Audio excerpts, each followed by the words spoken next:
Hello, कैसे हो आप लोग प्यारे प्यारे बच्चों। एग्जाम के लिए तैयार हो गए हो? इतने दिन की जो मेहनत है अब उसका इम्तिहान देना है, और एकदम भी डर के नहीं देना है, खुशी खुशी देना है, जैसे कि कुछ है ही नहीं, जैसे कि ये कुछ है ही नहीं, जैसे कि आप पास हो ही जाएंगे। इस सोच से आपको परीक्षा देनी है।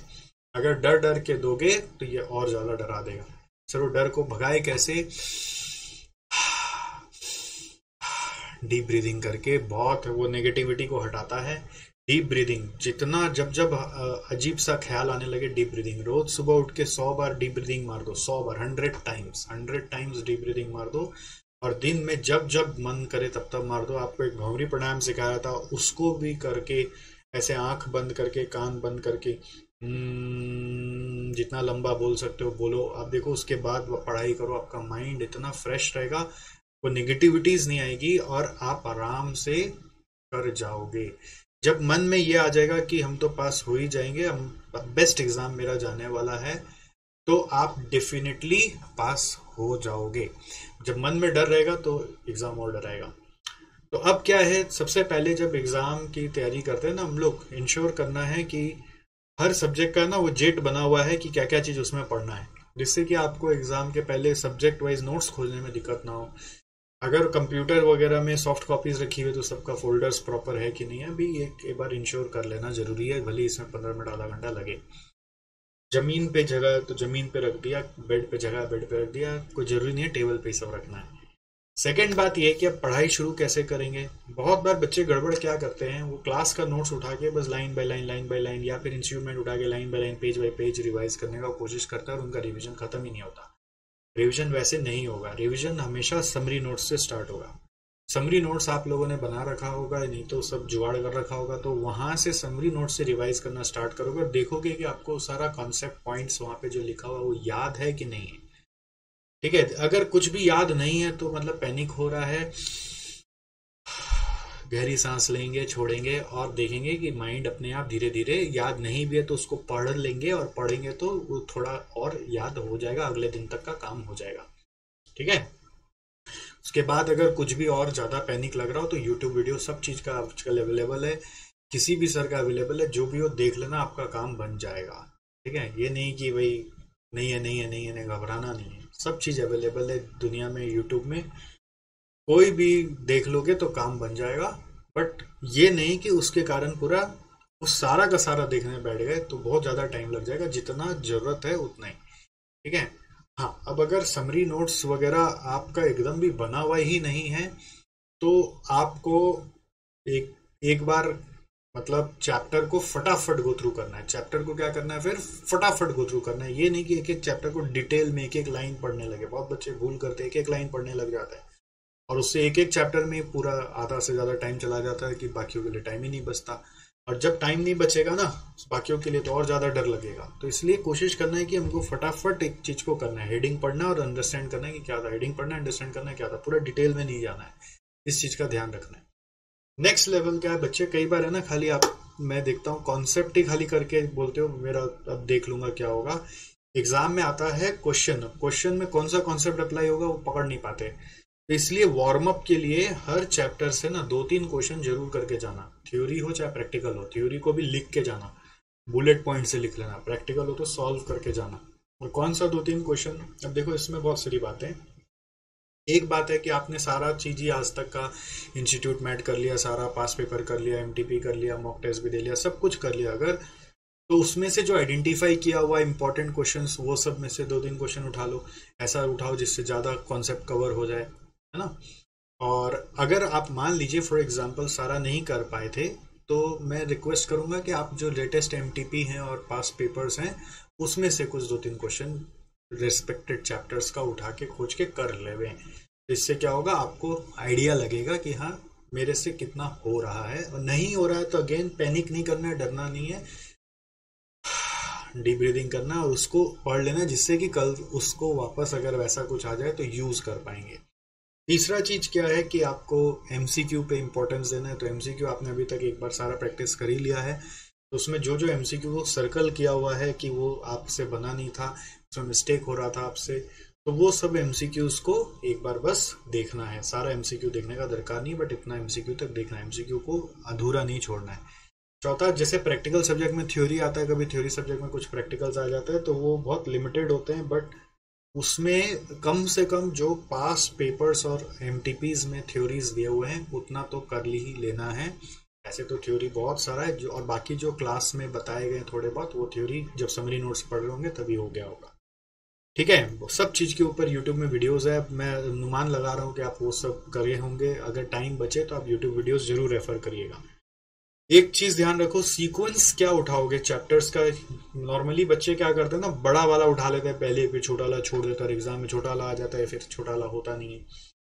तो आपको हमेशा ध्यान रखना है कि अभी तक आपको अंदाज लग गया होगा, इंस्टीट्यूट का मैट भी खोलोगे ना तो पता चलता है सेक्शन वाइज वेटेज क्या है हर टॉपिक का। तो जिसका वेटेज ज्यादा पहले उसको डायरेक्ट नहीं उठाना है, उठाना उसको पहले जो ज्यादा कवर करके देगा इन कम समय।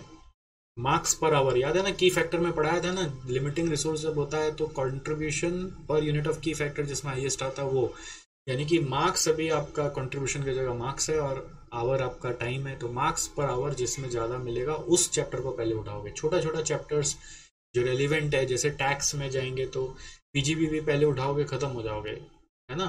तो क्या उठाओगे, छोटा छोटा चैप्टर, ट्रांसफर प्राइसिंग पहले उठाओगे, सेट ऑफ कैरी फॉरवर्ड पहले उठाओगे, डिडक्शंस का खाली जो कॉन्सेप्ट्स है वो उठाओगे, हाउस प्रॉपर्टी पहले उठाओगे, छोटा छोटा उठाओगे जो जल्दी जल्दी हो जाएगा और आपको मार्क्स भर भर के दिलाएगा। तो छोटा छोटा उठाना है, भले ही उसके लिए पजल करना पड़े या लास्ट से फर्स्ट जाना पड़े या फर्स्ट से लास्ट आना पड़े, वो आपको देखना पड़ेगा। तो वो जजमेंट 10-15 मिनट करने में लगता है, तो वो करके आप आगे बढ़ना। इसके बाद एक चीज ध्यान रखना कि बहुत बार बच्चे क्या करते हैं ना, कुछ चैप्टर को लेकर ओवर कॉन्फिडेंट हो जाते हैं, बोलते हैं ये तो मेरे को सब आता है, इसको मैं रिवाइज ही नहीं करूंगा। ऐसा भूल मत करना, उसको भी 5-10 मिनट जरूर देना, एक बार नजर से जरूर निकालना, जिससे कि आपको एग्जाम हॉल में उससे आ गया तो ऐसा नहीं हो कि ब्लैकआउट हो जाए। बहुत बार होता है एग्जाम हॉल में वही चीज आ गया जो चीज आता था बहुत अच्छे से, बट एग्जाम में कर नहीं पाए। क्यों? क्योंकि डे बिफोर इसको देखा नहीं, तो डे बिफोर देखा नहीं तो एग्जाम हॉल में ध्यान ही नहीं आ रहा, धुंधला धुंधला हो गया। तो इसको भी भूलना मत। तो प्रैक्टिस करना जरूरी है, जो आता उसको रिवाइज करना जरूरी है, थ्योरी भी देखना जरूरी है, एमसीक्यू भी देखना जरूरी है, और समरी नोट से पढ़ना है। कंसेप्ट पे ज्यादा घुस घुस के अभी नहीं पढ़ना है। अगर इस दौरान जब पढ़ाई करोगे कोई भी चीज एकदम ब्लैक हो गया है, एकदम नहीं दिमाग में आ रहा है, तो छोड़ देना है, कोई फर्क नहीं पड़ता। एक आध चीज छोड़ा से कुछ फर्क नहीं पड़ेगा। पूरा सिलेबस में कम से कम एक चैप्टर तो आप कभी भी छोड़ के जा सकते हो, क्योंकि उतना ऑप्शन में आपको मिल जाएगा। कोई भी एक चैप्टर तो पूरा छोड़ सकते हो, कोई टेंशन का बात ही नहीं है। Don't hesitate, don't worry. चिंता ले आओगे ना तो वो पूरा चीज डुबा देगा। चिंता इस चिता, चिंता ता चिता चिता, याद है ना। तो चिता नहीं चढ़ जाना हम लोगों को, चिंता एकदम भी नहीं करना। नहीं हुआ तो ठीक है, ऐसा कॉन्फिडेंस रखना है कि जो मैं पढ़ूंगा वही आएगा, बट एकदम अंडर प्रिपेयर्ड नहीं जाना है। ठीक है, एक चैप्टर कोई भी सब्जेक्ट का कभी भी छोड़ दो तो कुछ नहीं फर्क पड़ता, मैं आपको गारंटी लिख के दे रहा हूँ। अब इसके बाद आ गया एग्जाम हॉल की बातें। एग्जाम हॉल में पहले 15 मिनट जो मिलेगा और नेक्स्ट 3 घंटा जो मिलेगा उसका स्टडी समझो। पहला 15 मिनट में एक बच्चा भूल क्या करता है ना, एमसीक्यू पढ़ना चालू कर देता है। एमसीक्यू सीधा एमसीक्यू से स्टार्ट कर देता है, 1 2 3 4, वैसा नहीं करना है। पहला 15 मिनट में कसम खा लो कि मैं एमसीक्यू नहीं छूंगा। क्या करूंगा, मैं सारे क्वेश्चंस को पहले पूरा इंस्टीट्यूट का जो क्वेश्चन पेपर है उसको पूरा गो थ्रू करूंगा। Skip MCQ in first 15 minutes, skip MCQ. MCQ छोड़ो, एकदम नजरअंदाज कर दो, तो करना ही है, उसमें दिमाग लाना ही नहीं है। ठीक है, तो एमसीक्यू को स्किप करके नेक्स्ट क्या करना है, पूरा जो पेपर है उस पूरा पेपर को गो थ्रू करना है। उसका स्टार्टिंग का पैराग्राफ का 2-3 लाइन और रिक्वायर्ड को जम के पढ़ना है 2-3 बार, और उससे अंदाज लगाना है कि ए कौन सा है, बी कौन सा है, सी कौन सा है। ए मतलब बहुत अच्छे से आता है, लॉलीपॉप, लॉली द पॉप्स, एकदम अभी ऐसे रटा हुआ अभी कर दूंगा। बी मतलब ट्राई करूंगा तो हो जाएगा, शायद हो जाएगा, सिमिलर है, एग्जैक्ट सेम नहीं है। सी मतलब भैया हवा हवाई हो गया, ये तो कहाँ से आ गया मालूम नहीं, खुशी खुशी। ये नहीं कि सी आ गया तो धुआं निकल गया मेरा, तो मेरा क्या होगा, मेरा क्या होगा। आपका दिमाग है ना सिचुएशंस देना शुरू करेगा, जा तेरा ये भी नहीं हुआ तो तेरे जिंदगी में ये भी कैसे होगा, वो भी कैसे होगा, वो भी कैसे, वो सब सिचुएशंस पे एकदम इग्नोर करना है। डीप ब्रीदिंग, माइंड शांत होता है और वो नेगेटिविटी सोचना बंद करेगा, और ABC हंसते हंसते मार्क कर दोगे, ABC।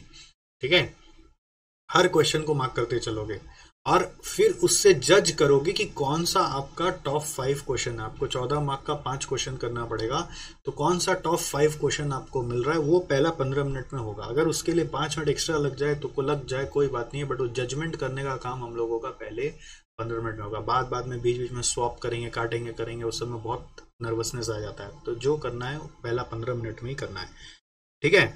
एक चीज ध्यान रखना कि टाइम अलॉटमेंट भी याद रखना है। आपको 100 मार्क्स के लिए 180 मिनट्स मिलता है, तो 1.8 मार्क्स पर मिनट मिला हुआ है। तो एमसीक्यू 30 मार्क्स का आएगा, तो 30 मार्क्स में 1.8 इंटू 30 करेंगे, 54 मिनट्स है, which is very good time. But कभी कभी एमसीक्यू में ज़्यादा टाइम डिमांड हो रहा होता है, तो आपको एक लिमिट तो बना के रखना पड़ेगा। कोई एमसीक्यू ज़्यादा टाइम खींच रहा है तो एक बार उसको स्किप करके हम आगे कर लेंगे, आगे कर लेंगे, देखेंगे कि 54 मिनट्स का रडार में काम होता है कि नहीं होता है। घड़ी पे नजर रखना है 54 मिनट्स में काम हो रहा है कि नहीं। ये नहीं कि एमसीक्यू में 1.5 घंटा निकाल दिया, ऐसा नहीं होना चाहिए। 54 मिनट्स ये दिमाग में बैठा के रखना है, ठीक है। कोशिश करना है कि 5-10 मिनट बचे, और कभी कभी होता है कि बहुत आ ही रहा है करना, तो 5-10 मिनट एक्स्ट्रा लग रहा है, तो कोई बात नहीं है, कोई फर्क नहीं पड़ता, आगे बढ़ जाना। किसी न किसी क्वेश्चन में कभी कभी टाइम बच जाता है। फिर 14 मार्क का 5 क्वेश्चन है, तो हर 14 मार्क के लिए आपको 1.8 मिनट के हिसाब से 25 मिनट मिल रहा है। तो ये भी बैरिकेड ध्यान रखना है, 25 minute for each question for 14 mark. तो ओवर डू नहीं करना है। बहुत बार हम लोगों को बहुत चीज आ रहा होता है, हम जबरदस्ती और ज्यादा बड़ा बड़ा लिख रहे होते हैं। बहुत बार बहुत चीज नहीं आ रहा होता तो जबरदस्ती बैठ के सोच रहे होते हैं। सोचने का काम नहीं करना है। जैसे सोचोगे माइंड है ना कट ऑफ हो जाएगा, और फिर आपको सिचुएशन दे देगा, तेरा जिंदगी में ये भी नहीं होगा, ये भी नहीं होगा, ये भी नहीं होगा, ये भी नहीं होगा, अब तू क्या करेगा, तू गया।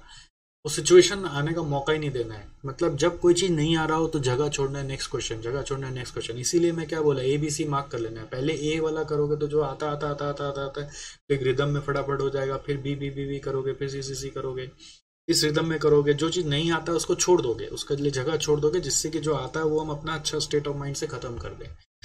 सारा गेम जो है ना वो माइंड का है।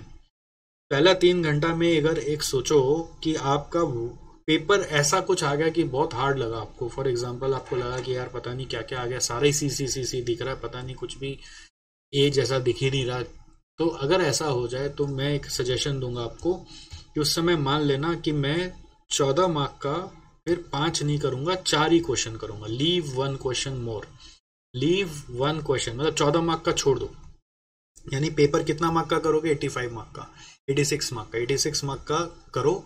जिससे कि क्या होगा, आपको पर क्वेश्चन और थोड़ा सा टाइम ज्यादा मिल जाएगा, राइट। तो उससे क्या होगा कि आप थोड़ा आराम से सोच के जितना हो सके उतना कर पाओगे। तो ये समझ लेना कि उस समय मेरा स्ट्रेटजी चेंज हो जाएगा।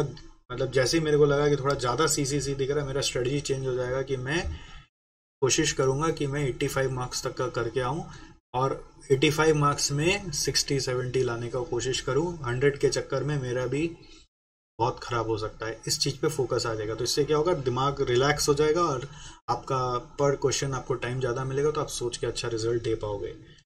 दूसरा चीज, रिवाइज करना। पूरा पेपर खत्म होने के बाद 5 मिनट बचाने का कोशिश करना कि 5 मिनट लास्ट में हम लोगों को मिले कि हम पूरा देख ले कि पेपर में जो हम किए हैं वो सही है कि नहीं। बहुत बार क्या होता है, क्वेश्चन नंबर लिखना छूट जाता है, बहुत बार अंडरलाइन छूट जाता है, बहुत बार सेग्रीगेशन करना रह जाता है, कोई बीच में एक्स्ट्रा पेज घुस जाता है, ब्लैंक पेज छूट जाता है। तो ये सब चीज ना हो, और एक बार नजर से निकाल लिया, थोड़ा आंसर्स देख लिया, कुछ और सिली मिस्टेक हो रहा हो तो उस पर ध्यान दे लिया। 5-10 मिनट बचाने का कोशिश करके रिवाइज करना, और पूरा 3 घंटा बैठेगा। ऐसा नहीं कि मेरे से हो नहीं रहा तो मैं 2 घंटा में निकल गया, हीरोगिरी नहीं चाहिए। 2.5 घंटा में निकल गया, ऐसा नहीं करना है। पूरा नहीं भी आता है तो भी बैठे रहना है, आता है पूरा हो गया तो भी 3 घंटा बैठे रहना है चुपचाप, और रिवाइज करते रहना है ना। अगर पूरा पेपर 1.25-2 घंटा में हो गया तो रिवाइज करते रहोगे, देखते रहो सब कुछ ठीक है कि नहीं है।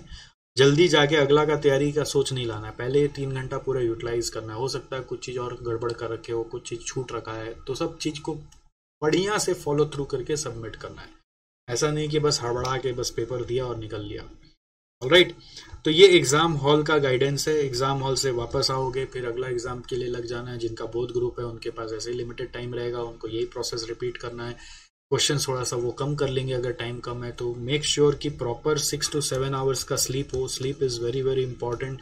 घर में मम्मी पापा जो भी है, भाई बहन जो भी है, रात में एकदम हेड मसाज करा के, यहाँ हेड मसाज करा के चंपी करके सोने का, और एकदम ये भंवरी प्राणायाम रात में सोने समय करने का। भंवरी प्राणायाम जो मैं बोला 3 बार करने का, भंवरी प्राणायाम ओम ओम ओम 3 टाइम्स, जो अभी समझाया वो करके सोने का। इससे क्या होगा, नींद फट से आ जाएगा, सुबह नींद एकदम फ्रेश माइंड से खुलेगा, और फ्रेश माइंड से खुलेगा तो सुबह भी अच्छा पढ़ पाओगे। ठीक है। डोंट पैनिक, सबसे एक मूल मंत्र यही है कि नो पैनिक। ठीक है, मतलब एकदम कूल कूल कूल रह के एग्जाम दीजिए। देखिए एग्जाम अच्छा जाएगा, और थोड़ा कम आता है तो भी कोई बात नहीं है, डरिए मत। थोड़ा कम आता है तो थोड़ा कम करके आइए, कोशिश करिए कि जो कर रहे हो एक्यूरेट करें। ठीक है। एमसीक्यू भी जो नहीं आता है तो कुछ भी ट्राई कर दीजिएगा ना लास्ट में, पहले नहीं करिएगा कि एमसीक्यू पूरा जबरदस्ती का गलत से लिख दिया। जो नहीं आता है लास्ट में टाइम बचेगा, लास्ट में कुछ भी अगर छूटा हुआ है तो कोई भी ऑप्शन मार देंगे नियरेस्ट, नेगेटिव मार्किंग तो है नहीं। समझ में आया?